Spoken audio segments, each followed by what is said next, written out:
মানে প্রথম যেদিনকে শুটিং করতে গেলাম আমরা দীঘায়, এবং আমার খুব মানে আমি খুবই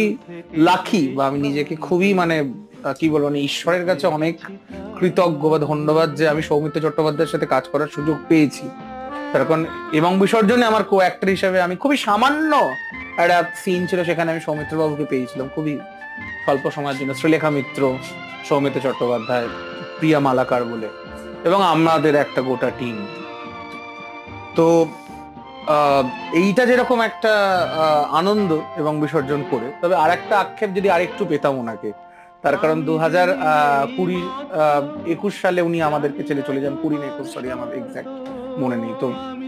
হয়তো যদি আরেকটু পেতাম বা আরেকটু যদি কাজ করা যেত ওনার সঙ্গে, বা ওনার সঙ্গে যদি ফ্রেম শেয়ার করা, তবে হ্যাঁ এই আক্ষেপটা থাকবে না, তখন সেই আক্ষেপটা এবং বিসর্জন মিটিয়ে দিয়েছিল।